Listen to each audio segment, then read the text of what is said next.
తలుచుకుంటే చాలు, ఈ నోటి వెంట వస్తే చాలంటే రామా అంటే చాలు, నాభి నుంచి నోటి ద్వారా ప్రవేశిస్తుందండి ఆ మాట. కడుపు లోతుల్లోంచి వస్తుంది రామా అంటే చాలు. ఆ కమ్మదనం, ఆ దివ్యదనం. శ్రీరామ ఓ రామ శ్రీరామ శ్రీరామ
జన్మ ధన్యం, జన్మ చరితార్థకం.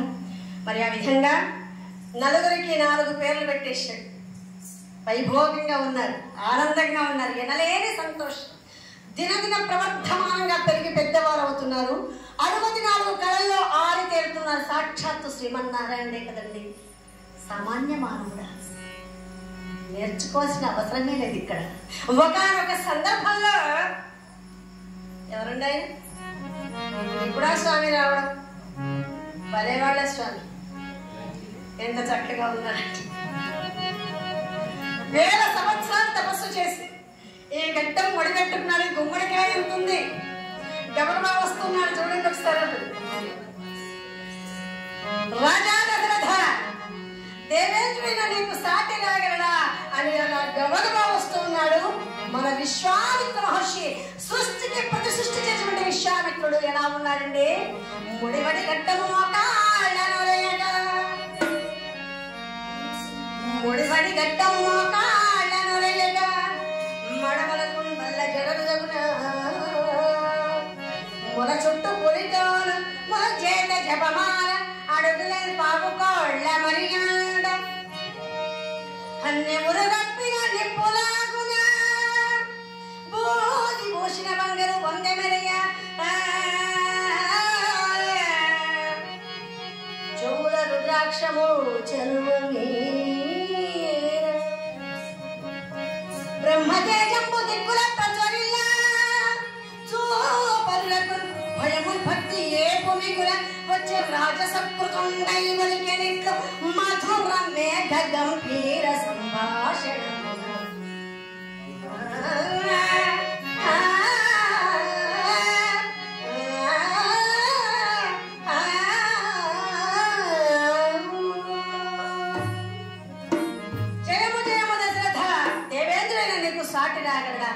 అని ఒక్కసారిగా అలా వచ్చాడో లేదో వినమ్రుడై దశరథుడు ఒక్కసారిగా సింహాసనం పై నుంచి లేచి, ఎంత వినయమండి దశరథుడికి! దశరథ మహారాజు గారు ఒక్కసారిగా లేచి వినమ్రుడే ఉచిత ఆసనం ఇచ్చి, స్వామి రండి, కూర్చోండి స్వామి, దయచేయండి మా ఆదిత్యాన్ని స్వీకరించరు గాని అని చక్కగా కూర్చోండబెట్టి ఆర్ఘ్య పాద్యాది విధులచే పూజించి వారి పాదాలు కడిగి ఆ నీటిని తలపై చల్లుకొని, పూరకరారు మహాత్ముడు, స్వామి మీరు రాకతో మా జన్మ చరితార్థం అయిపోయింది, మా అయోధ్య నగరం అంతా కూడా పునీతంగా మారిపోయింది, రండి స్వామి దయచేయండి అని ఎక్కడ లేని మర్యాద జరుగుతూ ఉంటే, చూడు దశరథ, లేక లేక కలిగిన 9 కుమారులతో మహదానందం అనుభవిస్తున్నావు, నీ సహాయం వర్తించి వచ్చాను. ఏమని అదృష్టమో, 60,000 సంవత్సరాల వయస్సులో తండ్రిని కాగలిగావు బడా స్వామి, అంతా తమ ఆశీర్వాదం స్వామి. ఇక సంతానమే కాదు అనుకున్నాను స్వామి, సాక్షాత్తు శ్రీమన్నారాయణ నన్ను అనుగ్రహించి నాకు సంతానంగా జన్మించాడు, ఎంతకన్నా మహాభాగ్యం ఇంకేం కావాలి స్వామి అని పొంగిపోతూ ఉన్నాడు దశరథుడు. చూడు దశరథ, నీ సహాయం కోరి వచ్చాను. అలాగా స్వామి, ఏం కావాలో అడగండి, ఏదడిగినా ఇస్తాను. ఏదడిగినా ఇస్తావా స్వామి? సప్త ఋషుల్లో ఒకరైన మీరు రావడం, మమ్ము కోరడం, మేము కాగలమా స్వామి? అడగండి ఏం కావాలో. అయినా మీకేం కావాలి స్వామి? సృష్టికే ప్రతి సృష్టి చేశారు, కొన్ని వేల సంవత్సరాలు తపస్సు చేశారు, శక్తి సంపన్నులుగా మారిపోయారు. మీరు తలుచుకుంటే ఈ జగత్తును పెంచగలరు, త్రుంచగలరు. నేనెంత, నా సాయం ఎంత అన్నాడు దశరథుడు. జగమును సృజింపగంపగాదుంపజాలడు మహానుభావ, జగమును సృజింపగంపగాదుంపజాలడు మహానుభావ, జగముల కిట్టంటిని కాని మీకు నా సాయం ఎంతదేమా.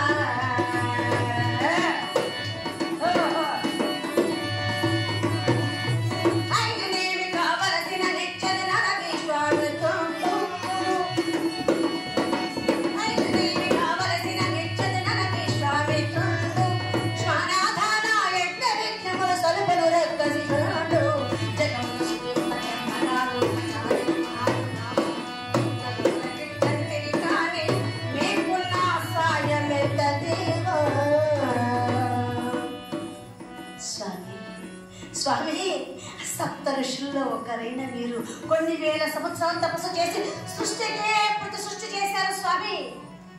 నేనెంత, నా సాయం ఎంత అన్నాడు దశరథుడు.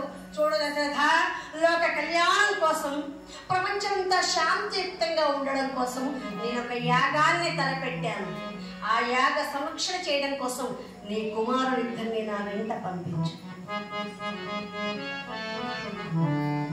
చూశారండి మహాత్ములు, మహనీయులు, యోగులు, మునీశ్వరులు వాళ్ళు చేసే కార్యక్రమాలు ఏమిటంటే ప్రపంచమంతా శాంతియుక్తంగా ఉండడం కోసం. అలాగే వెనకటి రోజుల్లో కూడా గ్రామాల్లో వర్షాలు పడక, పంటలు పండక అల్లాడిపోతున్న సందర్భాల్లో ప్రతి గ్రామాల వాళ్ళు హరికథలు పెట్టించేవాళ్ళండి.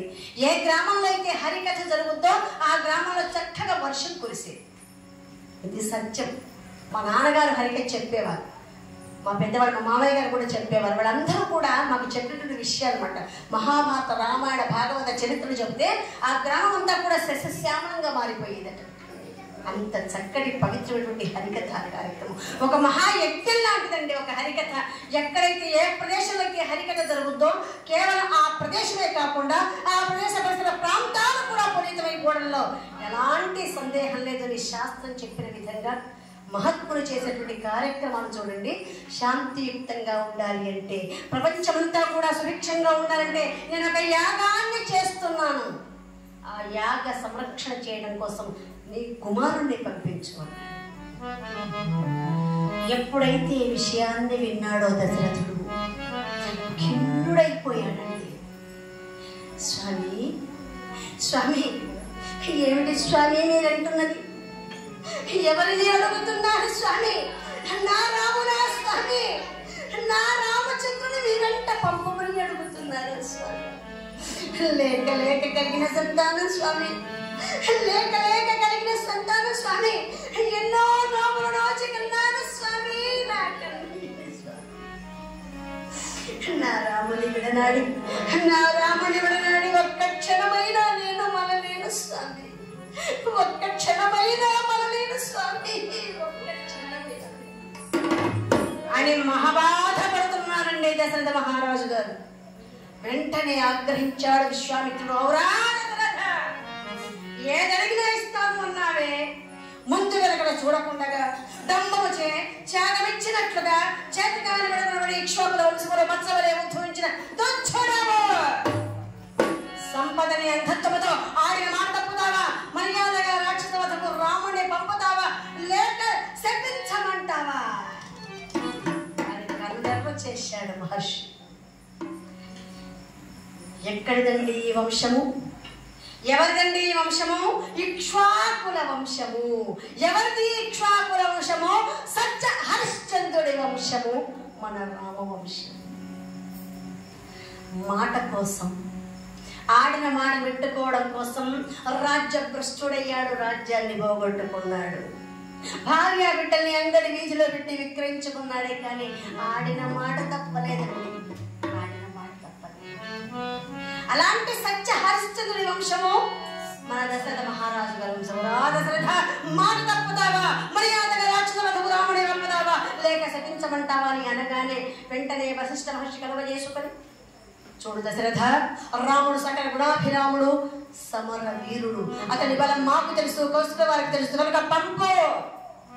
ఇంతసేపు నువ్వు ఆలస్యం చేసినందుకు తత్ఫలితంగా వెంట లక్ష్మణ స్వామిని కూడా తోడుగా పంపు అన్నాడు. సరే అని చేసేది లేక సత్య హరిశ్చంద్రుడి వంశము కనుక మాటలు పెట్టుకోవడానికి కుమారుడిద్దరిని వినిపించాడు. ఆ దుఃఖం వస్తూ ఉండేది. ఆ గుండె లోతు నుంచి వచ్చేటువంటి పొంగి పొరలి వచ్చేటువంటి ఆ దుఃఖాన్ని దిగమింగుకుంటూ, నాయనా రామలక్ష్మణ, అదిగో విశ్వామిత్ర మహర్షి తను ఒక యాగం చేస్తున్నట్టు యాగరక్షణ చేసినట్టు నాయన అని చెప్పగానే తమ ఉత్తర్యాలతో తండ్రి గారి కన్నీటిని తుడుస్తూ, తండ్రి ఇంత మాత్రమే దుఃఖమా, మమ్మల్ని ఆశీర్వదించి పంపండి. ఆ మాతృమూర్తి నిజంగా తల్లి తండ్రుల పట్ల ఉండేటువంటి ఆ వినయము, ఆ విధేయత రామచంద్ర స్వామికి ఎంత గొప్ప మనిషి. ఆశీర్వదించి పంపండి నా తండ్రి అని తండ్రి గారి పాదాలు నమస్కరించి, అందరూ ఖాళీ అయిపోతున్నారంటబ్బా. ఇలాగే హరికథ చెప్తూ ఉంటే హరిదాసులకు ఉన్నటువంటి అలవాటు ఏంటంటే కళ్ళు మూసుకొని పాడటం అలవాటు. నేను పాడట్లే అలాగా, అప్పుడు ఉండేది వెనకటి కాలం. కళ్ళు మూసుకుని రాగాలు తీసి తీసి తీసి తీసి కళ్ళు తీసి చూసరికి ఒక్కరుంటే ఒట్టు, ఇద్దరే కూర్చున్నారట. పంతులు గారు ఏమంటారు, దాసరాలు పోన్లండి, మీరు ఇద్దరినా కూర్చున్న నా కథ మీకన్నా అర్థమైందంటే, అయ్యా హరికథ గారు క్షమించండి, మేము కూర్చున్న మీ హరికథ కోసం కాదు అన్నట్ట. మరి ఎందుకోసం అంటే మీ కథ ఎప్పుడైపోతుందో మా మైకులు విక్కొని పోతామని మేము చూస్తున్నాం, ఇంకొక ఆయన మా లైట్లను తీసుకొని పోతామని మేము చూసినట్ట. అలాంటి పరిస్థితి మాత్రం రానివ్వకండి దయచేసి. మనకి కథ ముగించేస్తారు. మీకు మీరైతే తొందరలో ఎంతసేపట్లో ముగించమంటే అంతసేపట్లో ముగించేస్తారు.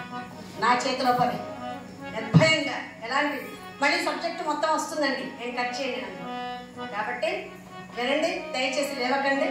మీకు తెలుసో తెలీదు, లేచిపోవడం అనేది కరోనా మహమ్మారి కన్నా అంటువ్యాధి. ఒక్కళ్ళు లేవడం ప్రారంభించండి, వెనకాల వరుస పెడుతూ ఉంటారు. కాబట్టి దయచేసి కూర్చొని కథ ముగించేస్తాను. వెళ్ళారంతే. విశ్వామిత్ర మహర్షి వెంట బయలుదేరి పెడుతున్నారు. కొండలు, గుహలు, సింహశిల శార్థూలాలు గర్జిస్తూ పరిగెడుతూ ఉన్నాయి. నిర్జన ప్రదేశంలో, ఆ కికారణ్యంలో సాయం సమయం అయిపోయింది. ఆ అర్ధరాత్రి వేళ అక్కడ శయనించి పడుకున్నారు. తెల్లవారుజామున విశ్వామిత్ర మహర్షి రామనక్షత్రాన్ని కూడా లేపుతూ ఉన్నాడు. కౌసల్య సుప్రజా రామ పూర్వా సంధ్యా ప్రవర్తతే ఉత్తిష్ట నరశార్థూలా కర్తవ్యం దైవమాహితం. నాయనా రామలక్ష్మణ లేవండి కుమారులారా, కౌసల్యనందరా చాలా పనులున్నాయి తండ్రి, లే కుమారు అని అనగానే లేచి గురువు గారి పాదపద్మాలకు నమస్కరించి, గురువర్యా ఏమి ఆజ్ఞ, సరైన నదికి వెళ్ళి కృత స్నానం తిరిగి రండి నాయన అన్నారు. చక్కగా స్నానం చేసి ఆ గడ్డ కట్టుకుపోయే చన్నీటిలో మునిగి స్నానమాచరించి గురువు గారి పాదపద్మాలకు నమస్కరించుకొని, గురువర్యా ఏమి ఆజ్ఞ. గురు శిష్యుల అనుబంధం చూడండి ఎంత గొప్ప సంస్కారం అండి. అందుకే రామాయణం వినాలి అంటారు. రామాయణం వస్తుంది కనుక సీరియల్స్ కూడా వస్తుంది. ఆ రామాయణము, భారతము, భాగవతము పిల్లలకు కూడా తెలియచేయాలి, పిల్లలకు కూడా వినిపించాలి. ఈ చరిత్రలన్నీ కూడా వింటే మన జన్మ ధన్యం, చరితార్థం అయిపోతుంది. రామచంద్రుడితడు రఘువీరుడు, రామచంద్రుడితడు రఘువీరుడు, రామచంద్రుడితడు రఘువీరుడు, కామిత ఫలములిచ్చి కలిగేను ఇందరికి రామచంద్రుడు రఘువీరుడు.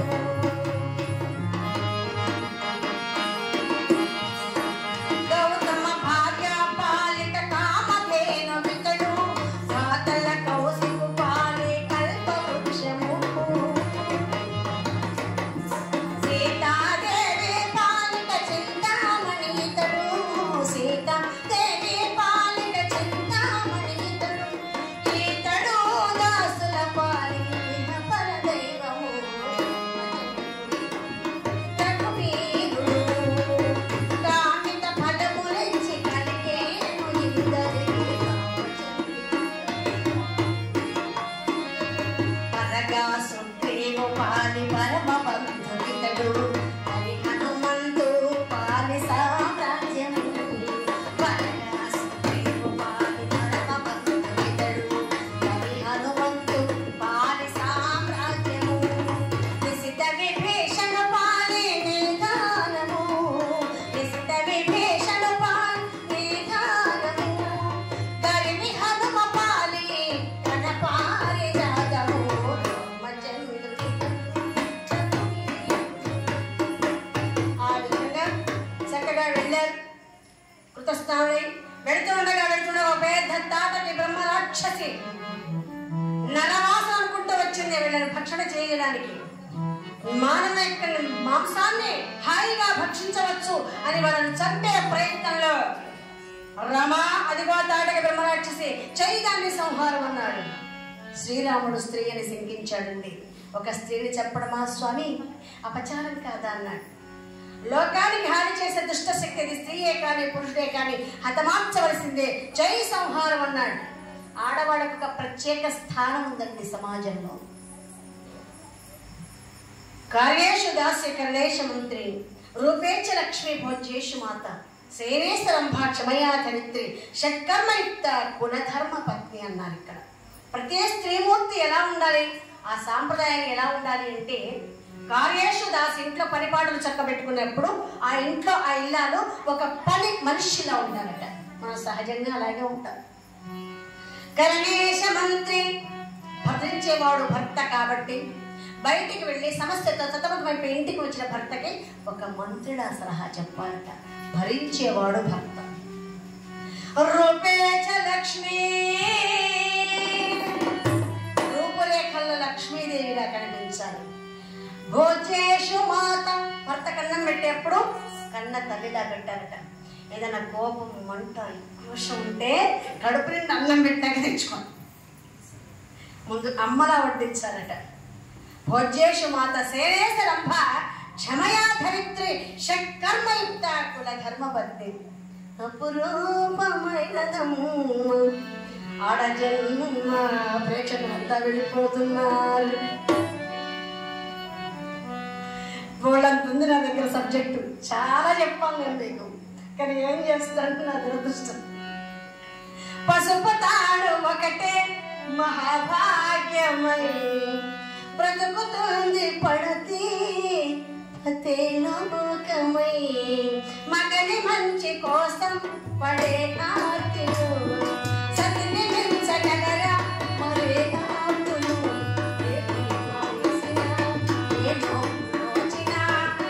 ఏ స్వార్థము లేని త్యాగం భార్యగా రూపమే పొందదా, అపురూపమైనదమ్మ ఆడజన్మ, ఆ జన్మకు పరిపూర్ణత ఇల్లాలమ్మ. మగవారి బ్రతుకులో సగపాలు తనదిగా జీవితం అంకితం చేయగా, కార్యేషు దాసి కరణేషు మంత్రి, భోజ్యేషు మాత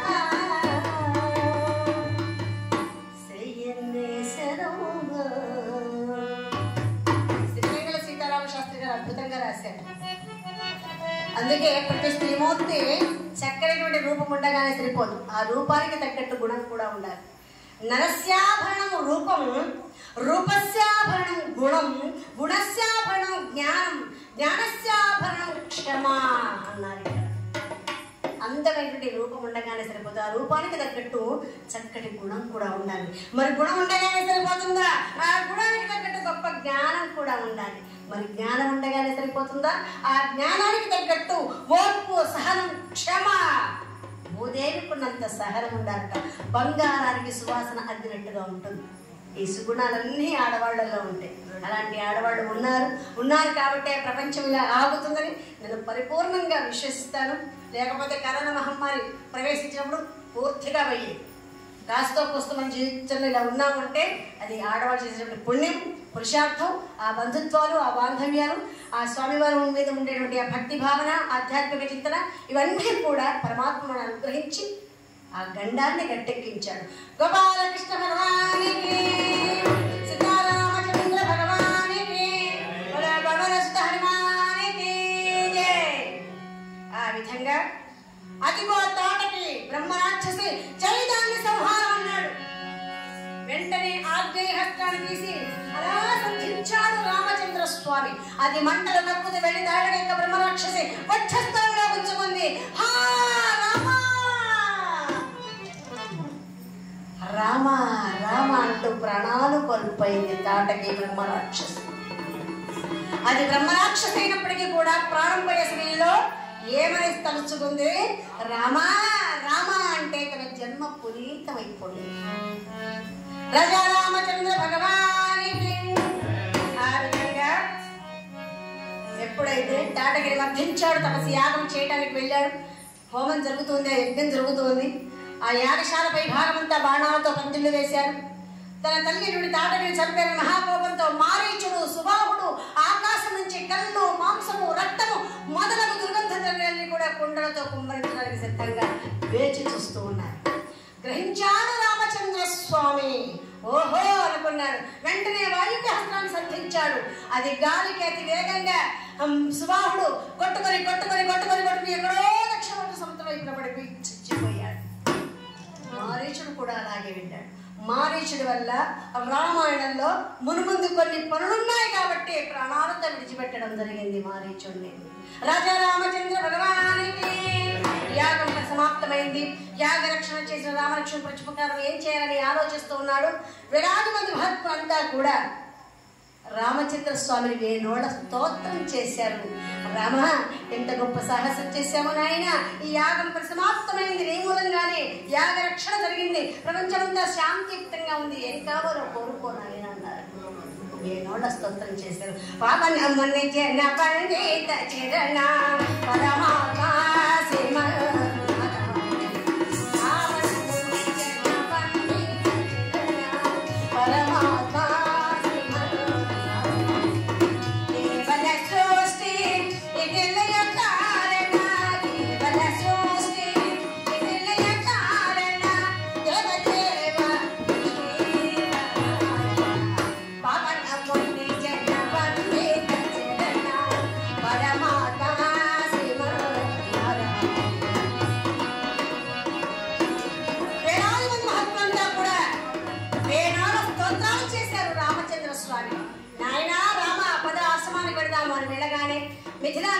ప్రవేశించారు.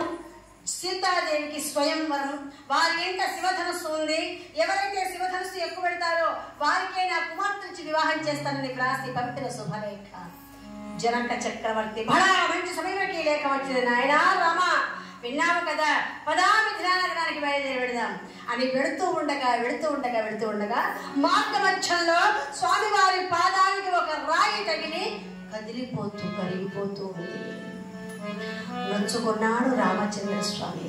శివలింగము వంటి శిలయా ఇది, నా పాద స్పర్శం చేత కదులుతూ కరిగిపోతూ ఉంది అని చూస్తుండగానే ఆ శిలలో నుంచి ఒక స్త్రీమూర్తి ప్రవేశించింది. ఆవిడే అహల్యాదేవి. భర్త శాప కారణంగా శిలగా మారిపోయింది అహల్యాదేవి. మరి శాప విమోచన ఎలా స్వామి అని భర్త కేసి అడిగితే త్రేతాయుగంలో శ్రీరామచంద్రుడి యొక్క పాద స్పృశించేత నీకు పునర్జన్మ వచ్చేస్తుందని వరమిచ్చాడు. ఆ వర ప్రభావం కోసం అలా శిలగా నుండి స్త్రీమూర్తిగా మారిపోయింది ఆవిడే అహల్య. అవి కాస్త ప్రాంగణానికి ఎక్కిన వెళ్ళి సకలోపచారాలు చేసింది. పళ్ళు పాలు పలుసతోడు పలు విధాలుగా భోంచేయమని పెడితే ఒక్క ఫలమైనా ముట్టడం లేదు రామచంద్ర స్వామి. ప్రపంచాన్ని పరిపాలిస్తూ బొత్తులో పెట్టుకుని ఉన్న నీకు ఆకలి నిద్ర ఎక్కడిది రామా అని వేడుకుంటూ ఉంది. అందుకే అన్నాడు రామాయణం మొల్లరామాయణంలో తల్లి నిజంగా రాయినైనా కాకపోతే. అందుకే స్వామివారి సేవలు ఏ రకంగానైనా పాల్పంచుకునే అవకాశం అదృష్టం కోసం ప్రతి వాళ్ళు చూస్తూ ఉంటారండి. ఉడతా భక్తి అన్నారు. ఆ ఉడత కూడా సాయం చేసింది రామచంద్ర స్వామికి. అలా అన్నాడు. ఆ ఉడతను పట్టుకుని ఆ ఉడత పైన ఉండేటువంటి ఆ గీతను, ఆ ఉడత నిజంగా దాని జన్మధన్యం, దాని కులమంతా కూడా ఉద్ధరించబడింది. రామ పాదపు సోదర ఓయనైనా కాకపోతే పుణ్య చరితమురా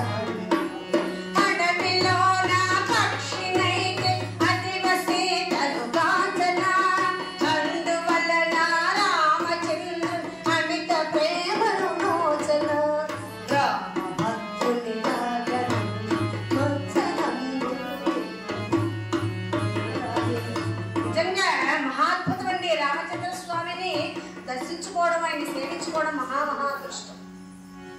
మిథిలా నగరానికి వెళ్ళారు. అంగరాజు కళింగరాజు నానాదేశ మహిళలంతా వచ్చారు. శివధనస్సు ఎక్కువ పెట్టడానికి ముసలోళ్ళు కూడా వచ్చారు. పెళ్ళైన వాడు కానివాడు అందరూ వచ్చారు. మీరెందుకు వచ్చారు స్వామి? ఏమో కాస్త కూస్తో ఓపిక ముందే శివధనస్సు ఎక్కువ పెడతారేమో అన్నట్టు అందులో ఒక వృద్ధుడు. నిజంగా కొన్ని చూస్తూ ఉంటారు. 70 ఏళ్ళు వచ్చినప్పుడు ఏం తాత పెళ్లి చేసుకుంటావా అంటే నాకెవరిస్తారు పిల్లలు అంటాడు ఆయన.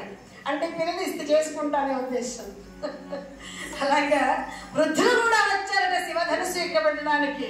మీర ఎవరైనా సరే అదిగో శివధనుస్సు ఎక్కువ పెట్టండి, మరి కుమార్తె సీతను స్వయంవరం చేసుకోండి అన్నాడు జనక చక్రవర్తి. ఎవ్వరికీ సాధ్యం కాలేదండి. బాధపడ్డాడు జనకుడు. ఏమని? జగమిది కొట్టుబాయనా, జగమిది కొట్టుపోయినా మిసాలు గల భగవాడు లేడా,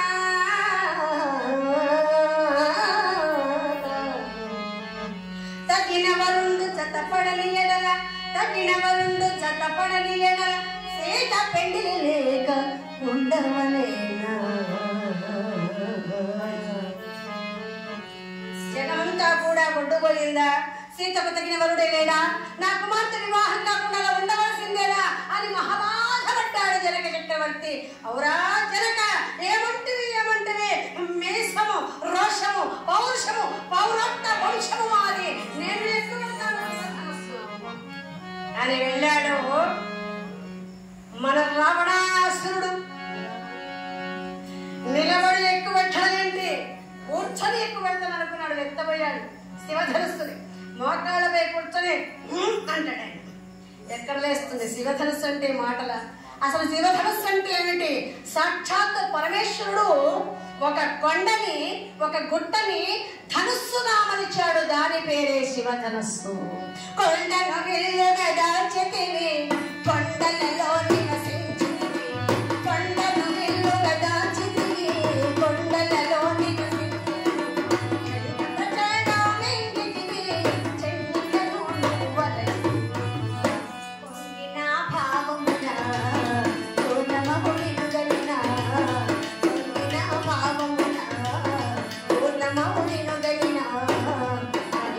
మదహరణ ఆశిత భవ చరణ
శ్రీ జ్ఞానపీఠ అవార్డు గ్రహీత సినారే గారు రచించినటువంటి పాట ఈ పాట. ఎంత గర్వకారణం అండి. సినారాయణ రెడ్డి గారు వేల పాటలు రచించారు, అందులో ఇది ఒక పాట. అద్భుతం. మా తెలంగాణ ప్రాంతంలో గొప్ప గొప్ప సాహితీవేత్తలు ఉన్నారు, గొప్ప గొప్ప కవులు కళాకారులు ఉన్నారు. కళాకారుని గౌరవించేటువంటి ప్రాంతం కాబట్టి మీ గ్రామానికి నేను రావడం జరిగింది. అనుకున్నట్టుగా నేను గౌరవించారు, సత్కరించారు, హరికథ కార్యక్రమానికి అవకాశం కల్పించారు. మీ అందరికీ పేరు పేరున హృదయపూర్వక ధన్యవాదాలు తెలియజేసుకుంటున్నాను మళ్ళీ ఒకసారి సభాముఖంగా. అంతే, శివధనుసు ఎక్కుపెట్టాల్సిన వీరాధీరుడు నేను ఎక్కుపెడతానన్నాడు. ఈ ఎక్కు పెట్టడానికి ఆ ఎక్కబోయి చట్టాలు ముందుకు ఓట్ల మొక్కలు పడ్డాడు, తావేలు పట్టుకున్నట్ట సిగ్గుతో చచ్చిపోయాడు, మహాబాధపడ్డాడు. ఇంకెవరికి సాధ్యపడుతుందని అనగానే విశ్వామిత్ర మహర్షి ఎక్కడో ఉన్నారండి రామచంద్ర స్వామి. నాయనా రామ రా తండ్రి అని ఎప్పుడైతే పిలిచాడో ఆ వినయ విధేయతలు కలిగినటువంటి రామచంద్ర స్వామి నిత్యస్మిత వదనారవిందుడు, నిలశ్యామల దేవుడు, ఆజానుబాహుడైనటువంటి రామచంద్ర స్వామి ఒక్కసారిగా గురువు గారు పిలవగానే అలా చిరునవ్వులు చిందిస్తూ అడుగులో అడుగు వేసుకుంటూ వస్తూ ఉంటే చూడటానికి ఈ రెండు నేత్రాలు చాలడం లేదండి. ఆ దివ్య సందర్శనాన్ని, ఆ దివ్య స్వరూపం నుండి ఆ రూపాన్ని శ్రీరాఘవం శ్రీరాఘవం దశరథాత్మజమప్రమేయం సీతాపతిం రఘుకులాన్వయరత్నదీపం ఆజానుబాహుం అరవిందదళాయతాక్షం రామం నిశాచర వినాశకరం నమామి.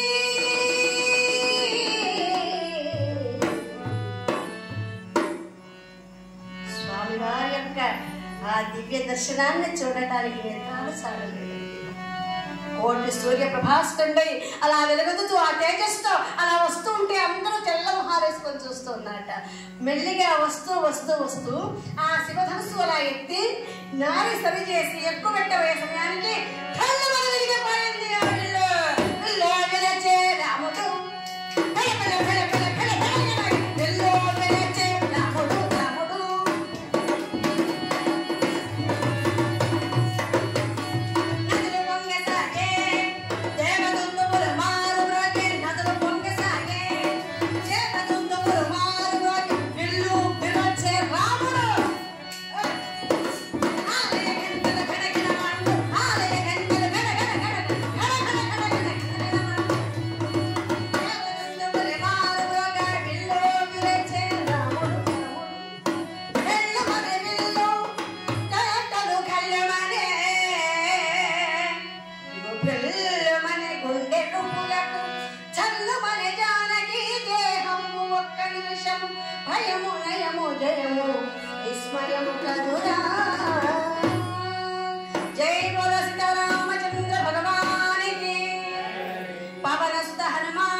ఎప్పుడైతే శివధనస్సు ఎక్కువ పెట్టాడో నఖశిఖ పర్యంతం అలంకరించుకుంది చక్కగా సీతాదేవి.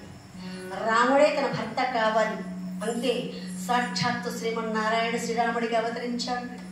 సాక్షాత్తు శ్రీ మహాలక్ష్మీదేవి సీతాదేవిగా ఆవిర్భవించింది.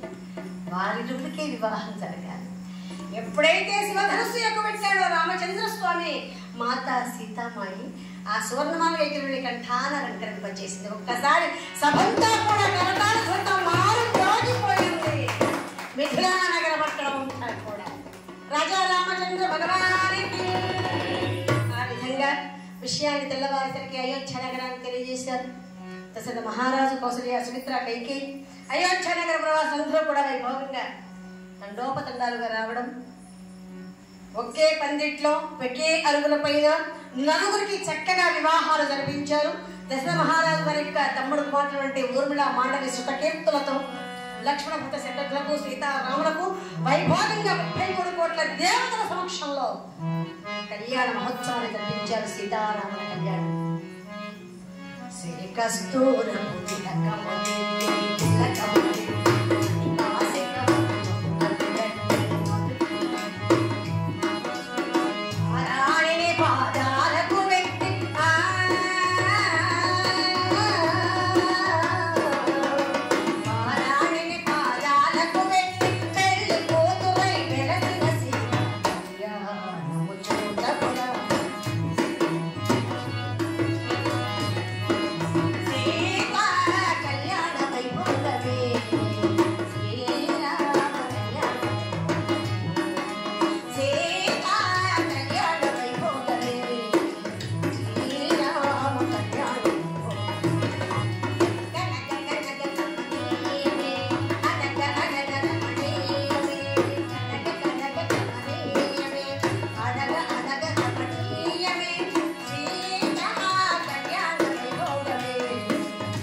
వైభవంగా సీతారాముల యొక్క కళ్యాణ మహోత్సవాన్ని అద్భుతంగా జరిపించారండి.